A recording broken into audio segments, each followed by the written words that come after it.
Alright, we're good. This is a presentation for Cube Survive World Travels, which I'm hoping to release soon-ish. Uh, I'm being very ambitious.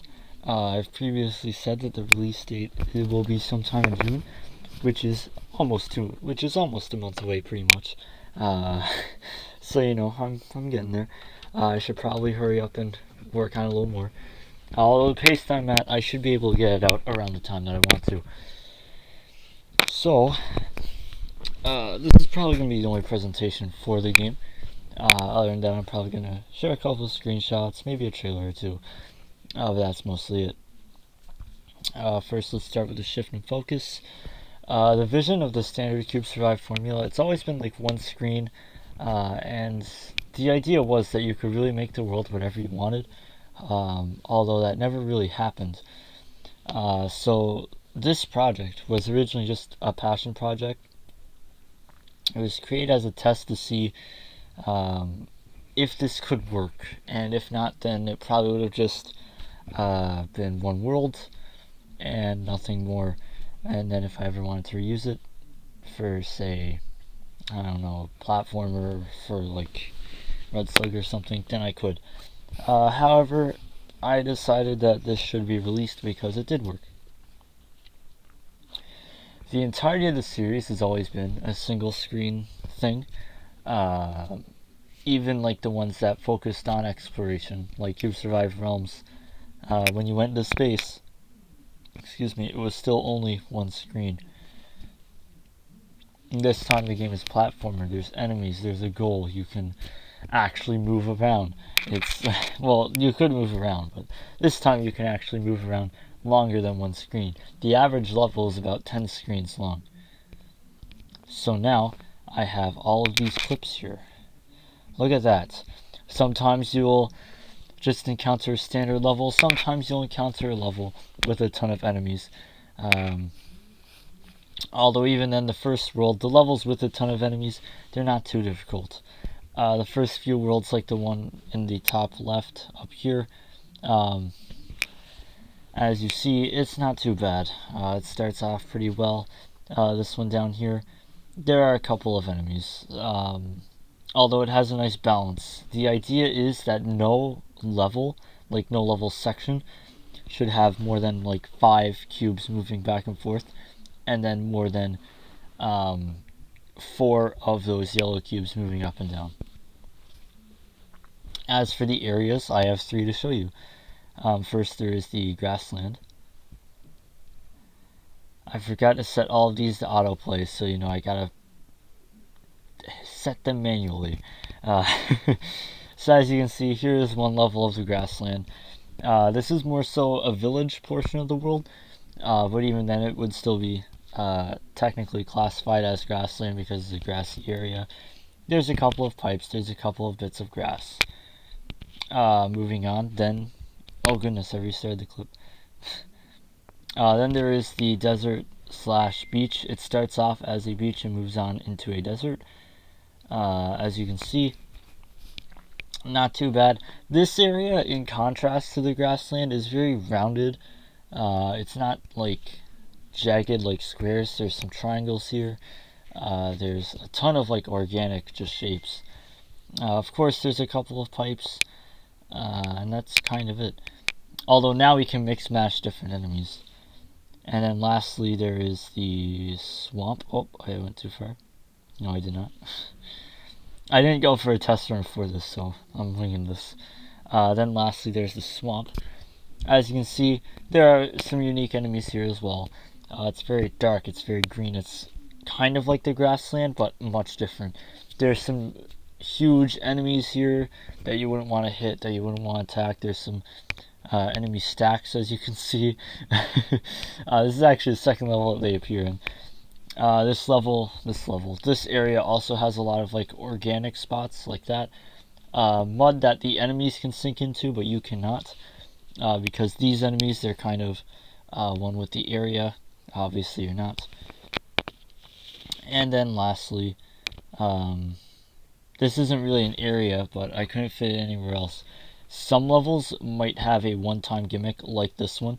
This one, as you can see, the gimmick is like a bit of a dust storm. This is the desert part of the area. Very nice. Someone is really trying to get a hold of me. Next is the power-up. So there's two. At least right now there's two, and they're the only two that I plan for right now. I did want to add another one, although I think it would take away from the game too much. So this is the cookie. This was in the feedback demo.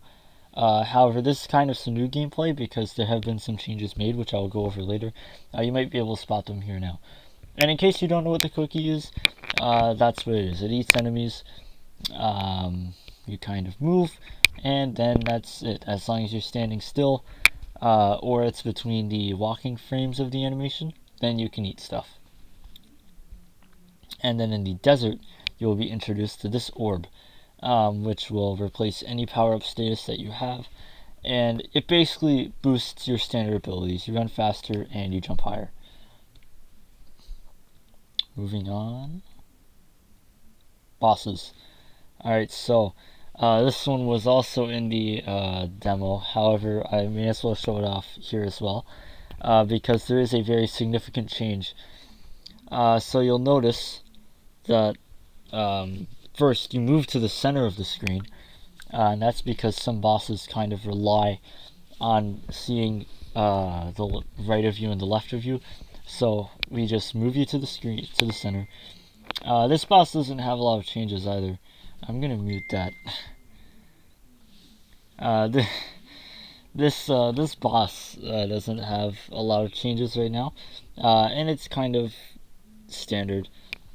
You know, it's an attack pattern, and then that's it. Moving on. It's a good boss for the end of the first world. And this is the second world's boss. This is the sun. This was a suggestion.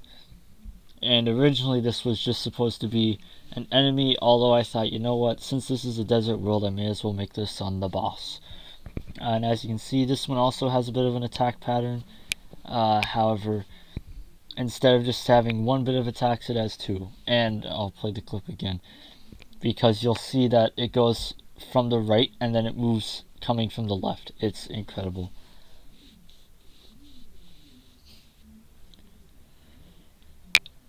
It also comes from the top, but you know, actually this boss needed some adjusting because originally you were stuck to the left, and when it came crashing down it was going to go to that left side that you were on, but since I moved the character to the center, I had to adjust it. Alright, next is the main menu. So, from the world select screen, if you press M, then you will go into the main menu, which is very heavily focused on saves. So, as you can tell, there is show save, which will show you your save code, load save, which will allow you to load from that save code, and delete, which will allow you to delete your save. Now, when you click delete, oh, by the way, you use the arrow keys to move around and the spacebar to select stuff. When you click delete, it doesn't actually delete your save. It gives you the instructions to delete your save, because otherwise you're one click away from losing all your progress. Same thing with show save. When you click it, it doesn't do anything. The question mark is a unlockable mode that you will unlock at the end of the game. And then play is obviously just the game. So, next we have... Oh, so this is the game over screen where you can get to the main menu. So as you can see, I just die. I'm going to pause the clip at the right time. So, this is the game over screen. Would have been a lot easier to take a screenshot. So, compared to the demo, the cube is moved up. Game over is a little more bolded. But you're also given some options. So you can retry the level by pressing space. You can go to the main menu by pressing M, or you can go back to the level select by pressing L. Next, and I believe... Okay, so once again, I couldn't really fit this in anywhere, but the level select is mostly thumbnails of that level. So as you can see, these are just some screenshots: Dragon Encounter, Hungry Villagers, Plains Guard, Savior of the Town. Then we get into the beach levels, Pale Beach. There's not really much of a transition other than that. And I thought that was nice. Now, as for the feedback demo, there were some changes made. So one of the biggest issues is that you couldn't use WASD. Now you can. There's no setting to change it. You can switch between them anytime, mid-level. You could be using the arrow keys and you could be like, I want to switch to WASD. You can do that.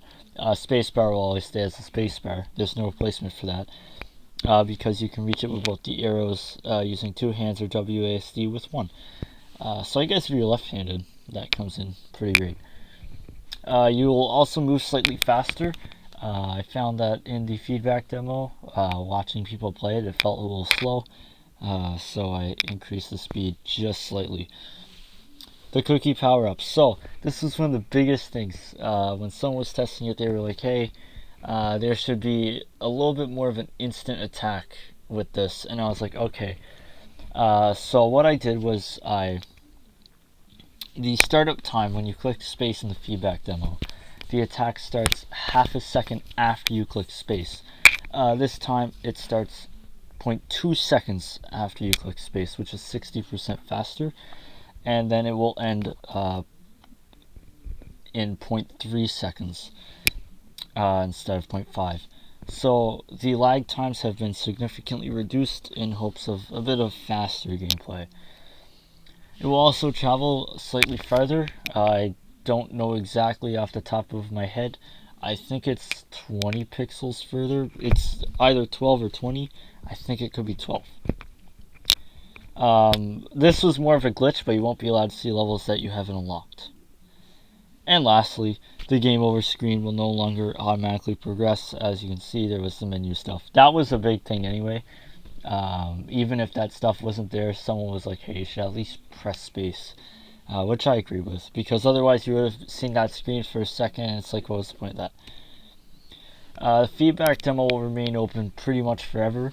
However, I won't accept new feedback until May 3rd, because by that time the game will be so close to completed, well, at least like about halfway, that it's kind of too late to change anything. Even before then, really I could cut it off like next week. And then lastly, if you do want to submit feedback, you can do so through any of these four methods. Kind of pick the one that works best for you. Even, I guess, leaving a comment on this video, although I wouldn't really do that because then it's like, why? It's a little disorganized. So, you can message the Facebook page, you can email that email address, you can just message on Instagram, and you can just leave a comment on Scratch Project, which is probably the simplest one, but you need to have an account for it, so I can see why you wouldn't want to do that. Lastly, the game releases June 2022. That's the plan, at least. I have somewhat a release date in mind. Although just in case I don't meet it, I'm just going to say June, so that way I can push it to July if I have to. If I push it to July, it will be like early July, like the first full week. So like the 3rd to the 9th. So, that is everything. My earbuds are falling out of my ears. Feel free to play the demo. I need to actually stop presenting. Are you serious right now? Stop presenting. There we go. This whole slideshow will be up after the presentation as well, in case you were wondering. As well as all the clips, you'll be able to view and watch those. You'll even be able to see these text bits that didn't show up for whatever reason. And that's it. So thank you for watching, and enjoy the game when it eventually releases.